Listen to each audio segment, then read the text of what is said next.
Good morning students. In previous lecture we have covered about phase transitions. In phase transitions we have learned about first order phase transition and second order phase transition. Examples of first order phase transition are conversion of or transition of water phase into vapor phase. Coming to second order phase transition, we have learned two examples, that is the transition of liquid helium 1 into liquid helium 2 and transition of ferromagnetic material to non-ferromagnetic material. These two are the examples of second order phase transition. Today we are going to know about Brownian motion. Today's concept is Brownian motion.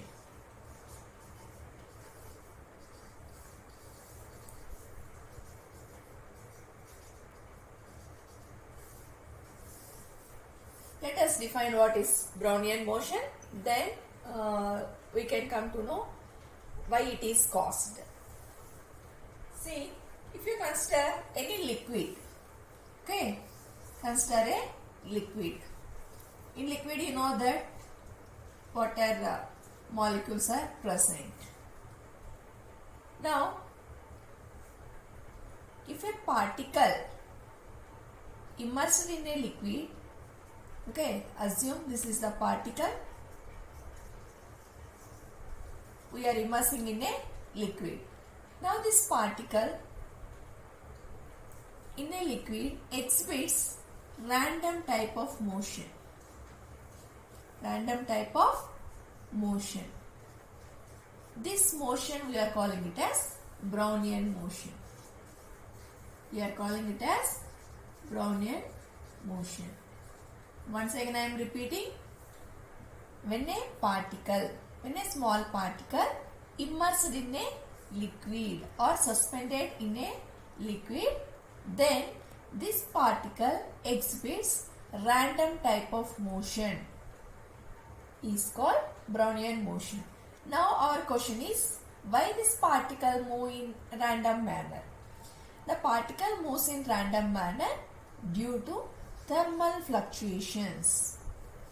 Okay, due to thermal fluctuations, some pressure acts on the particle. For example, initially you are immersing the particle in a liquid. Now, due to thermal fluctuations occurred in the liquid, some pressure acts on the particle. So, when the pressure acts on the particle, as it is a very small particle, it tries to move in random manner. So, hence the random type of motion is nothing but Brownian motion, and mainly this Brownian motion is caused due to thermal fluctuations. Due to thermal fluctuations, some pressure acts on it. So that's why the particle move in a zigzag manner or in random manner. This type of motion exhibited by a particle is called Brownian motion. Now, assume a liquid, consider a liquid. Okay, now let the particle is immersed. Let a particle is immersed or suspended in a liquid. Now, as I have said that some force acts on it. Due to that, it will move in zigzag manner. Now we are going to know that fluctuations. Due to fluctuations, there are depending upon the fluctuations, there are two categories of forces acts on the particle. Okay, due to thermal fluctuations, some pressure acts on it. Due to that, it is exhibiting the random type of motion. Hence, we are calling it as Brownian motion. Now, this fluctuations, okay, due to fluctuations, the force mainly categorized into two types. Due to fluctuations,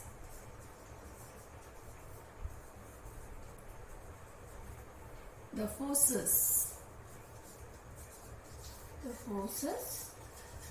acting on the particle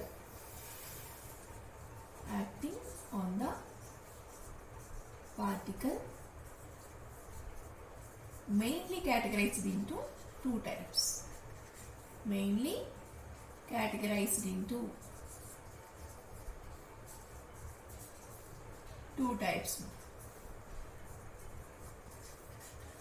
One is viscous drag. Okay, the first one is viscous drag. And the second one is stochastic force. Okay, first one is viscous drag and the second one is stochastic force.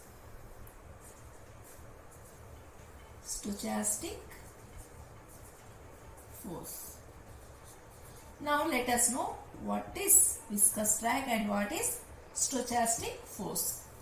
For example, as the particle is in motion, okay, when the particle is in motion, if the force acts on the particle when it is in motion, then we call it as viscous drag. That means assume the particle is exhibiting the random type of motion. Okay, the particle is in motion. While it is in motion, if the force acts on the particle, then we call it as viscous drag. Or simply we can say that the force acting on the when the particle is moving with velocity v is called viscous drag. Now coming to stochastic force. This stochastic force is defined as the force acting on the particle which is at rest position. Okay, assume this is the particle. Now when it is in rest position, if the force acts on it, then such type of force is termed as stochastic force. Only simply when the particle is in rest position, if the force acts on it, then we call such force as stochastic force.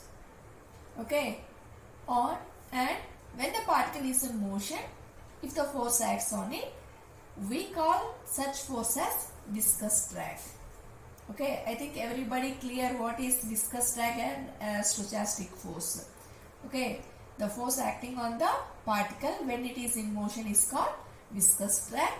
And coming to stochastic force, when the particle is in rest position, or simply you can say that the force acting on the particle when it is in rest position is called stochastic force. Now let us know clearly about the viscous drag and stochastic force. I think everybody clear what is Brownian motion. Okay, viscous drag and stochastic force. Once again I am going to repeat. Brownian motion. Coming to definition of Brownian motion, when a particle is immersed in a liquid, it exhibits random type of motion. Then such type of motion is called Brownian motion. So this Brownian motion mainly occurs due to fluctuations of the pressure acts on the particle. Now these fluctuation forces mainly categorized into two types. One is viscous drag and second one is stochastic force. So the force acting on the particle when it is in motion is called viscous drag, and the force acting on the particle when it is in rest position is called stochastic force. Now let us know clearly about the viscous drag and stochastic force. Now first coming to viscous drag.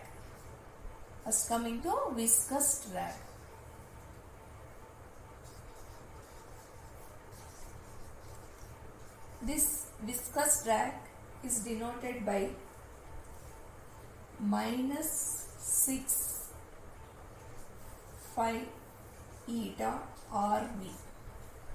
Okay, viscous drag is denoted by -6 phi eta RV.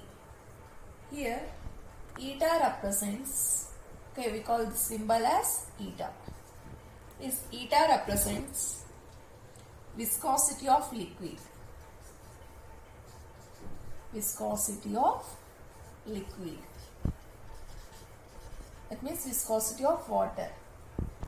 And here R represents radius of particle. R represents radius of particle. And V represents velocity of the particle. Velocity of the particle. As the particle is in motion, some force is acting. That force only we are calling it as viscous drag. So definitely this force will have some, that the particle will have some velocity.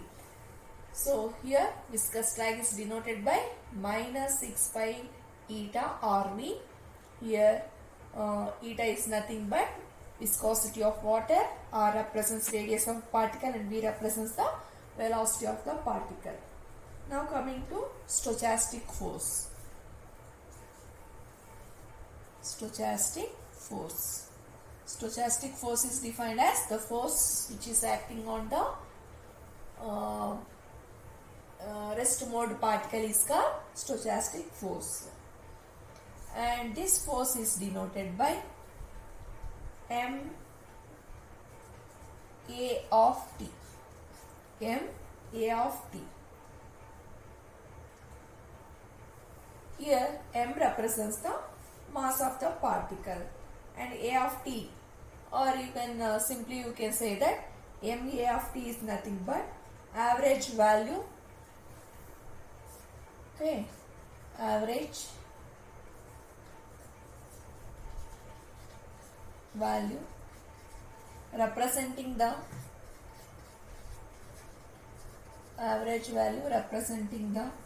effects of molecular impacts on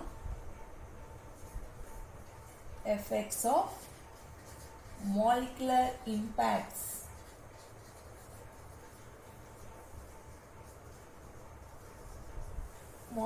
impacts on the particle.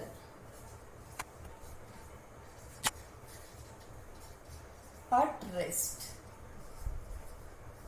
Okay, so even though the particle is at rest, some of the impact, that is some of the little bit force will act on the particle due to molecular impacts which is present in the liquid. Now first we are going to consider equation of motion of particle. Okay, the concept is itself Brownian motion.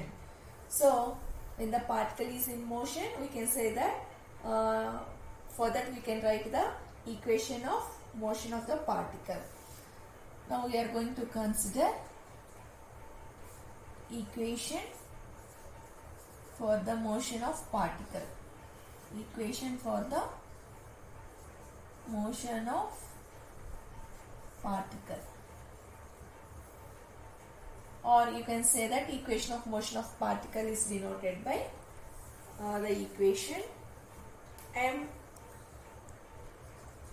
x double dot is equal to minus 6 pi eta RV plus m A of T. Okay, you know that some of the force acting on the particles, what type of forces acting? Both viscous and stochastic. So F1 plus F2. So from Newton's second law, you know that F is equal to m A.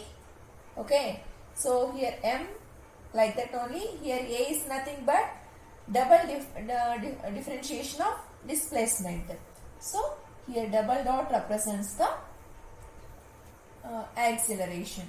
So in place of F, shall I write M A? Yes, M like that only. This A can be expressed as X double dot. That means rate of change of velocity or double differentiation of displacement is equal to sum of F1 plus F2. What is F1 here? F1 is nothing but first force, viscous drag. You know that it is denoted by minus 6y eta RV plus, what is the second force F2? M A of T. Okay, so F is equal to F1 plus F2.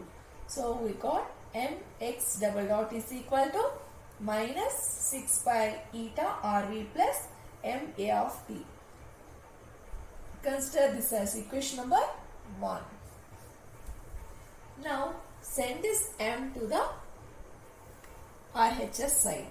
Okay, send M to the RHS side. So what you will get?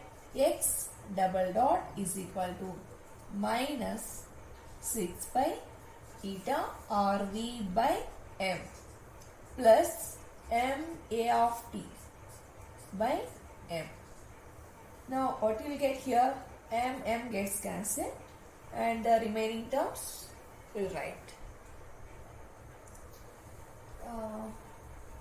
We have X double dot is equal to minus 6 pi eta RV by M plus M A of T by M.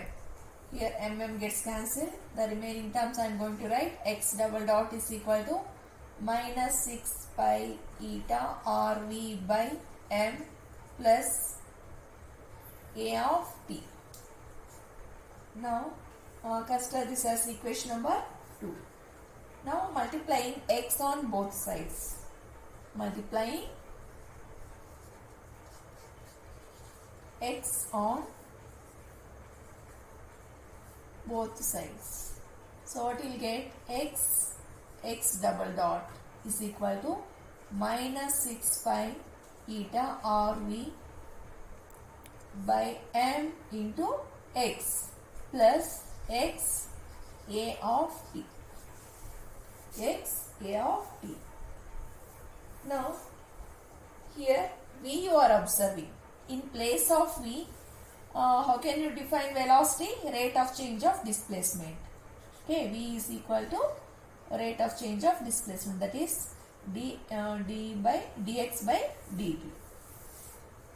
Or you can write it as x dot. Okay, so dx by dt can be written as x dot. So here just in this equation I am going to replace V as x dot. Now what we get? X double dot is equal to minus 6 pi eta or here V, what we are going to write? X dot. Okay, x, this x I have written by M plus x A of T. Now our aim is to find x double dot into x dot. Okay, our aim is to find, consider this as equation number 3. Okay, so our aim is to find x double dot. This, our aim is to find this term and this term. Okay, so x double dot and x dot. So to find these terms, okay, to find x dot and x double dot, first we are going to consider the term x square. Okay, so to find these two we are going to consider x square and take derivative of x square. Now d by derivative, I have considered the x square and I am going to take the derivative. So what you will get? 2x dx by dt. Now, or you can write it as d by dt x square is equal to 2x. So dx by dt can be written as x dot. X dot. Now consider this as equation number 4. From this, can you find the value of x dot? Yes, we can. So send this 2 to the LHS side. So what you will get here? If you send to the LHS side, you will get 1 by 2 d by dt into x square is equal to x dot. Therefore, x dot is equal to half d by dt into x square. We have derived the x dot value. Now we are going to derive x double dot value, and substituting in this equation we will get the particular equation of motion of the particle. Consider this as equation number 5. Okay, so from equation number 5 we have derived x dot. Now we are going to derive x double dot. From equation 5 we got x dot equation term. Now we are interested in finding x double dot. So to find this, consider equation 4. Consider equation 4. So once again I am writing equation 4, which is given by d by dt x square is equal to 2x dot. Okay, this is equation 4. Now for this equation 4, we are going to take the derivative of it. Derivative. Okay, we are going to take the derivative for equation 4. And taking derivative. So derivative in the sense d by, with respect to t I am taking, and same term I am going to write d by dt x square is equal to 2 like constant d by dt x dot. Now multiply this, d into d you will get d square, dt into dt dt square into x square is equal to 2. Now it is in the form of d by dt uv. Okay, so what is the formula? Okay, u dash v plus u v dash. So we are going to apply the same formula here, u v dash plus u dash v. So u in the sense here x, v dash in the sense x double dot, plus u dash in the sense x dot, v in the sense x dot. Okay, so here I have applied the uv method, then you will get this formula. Now LHS remain like that only. So d square by dt square is equal to, into x square is equal to 2x into x double dot, x dot into x dot you can write it as x dot square, x dot square. Now send this 2 to the LHS side. So what you will get here, 1 by 2 d square by dt square into x square is equal to, the remaining terms I am going to write here, x double dot plus x dot square. Now from this, can you find the value of x double dot? Yes, we can. Now send this term to LHS side. So what you will get here, 1 by 2 d square by dt square into x square. Now we are interested in finding this term. So I am going to send this term to the LHS side. As it is a plus term, if you send to the LHS, it becomes minus term. So we will get x dot whole square is equal to x double dot.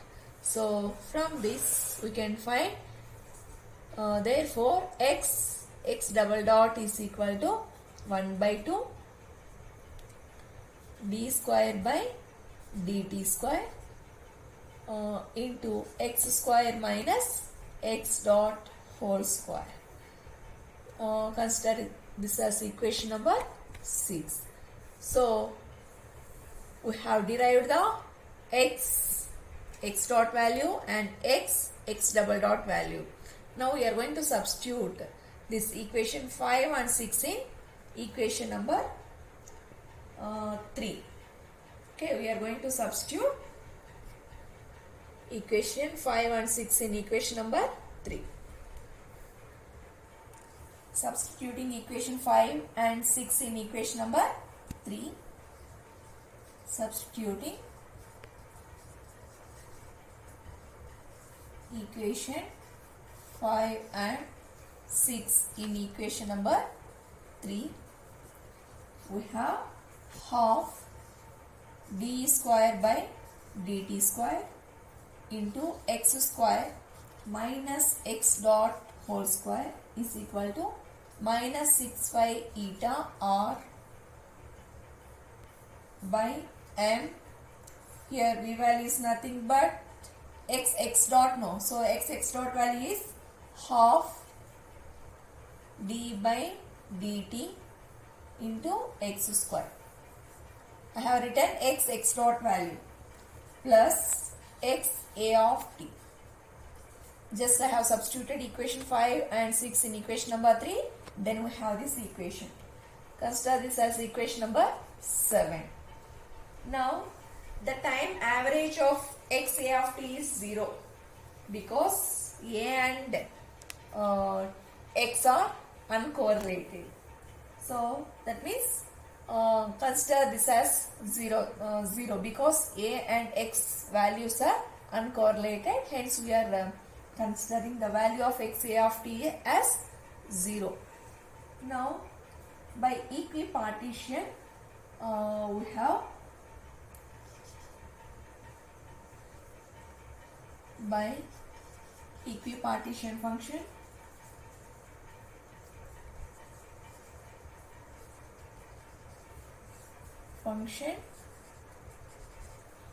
we have x dot whole square is equal to kt by m and dx square by dt is equal to alpha and beta is equal to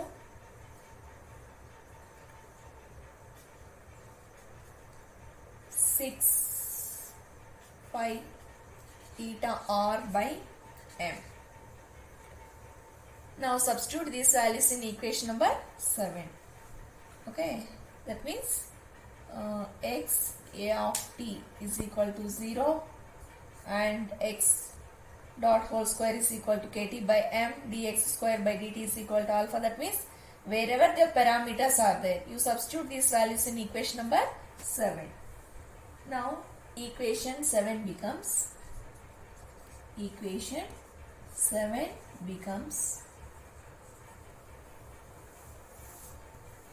so half like that only. Okay, here so half like that only. Here d square by dt square into x square is there, whereas here dx square by dt value is alpha. So here what you will get, the term d by dt into alpha. Now next minus x dot whole square value is kt by m. Okay, is equal to minus like that only. What is the value of this? Beta. Okay, where beta value is 6 phi eta r by m and the value of this is alpha.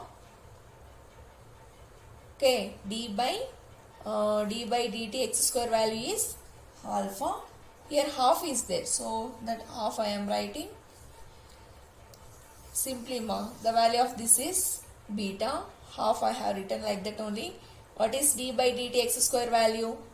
D by dt x square value is alpha plus x a of t is equal to 0. Okay, now what you will get here? Half d alpha by dt minus kt by m is equal to minus alpha beta by 2. Consider this as equation number 8.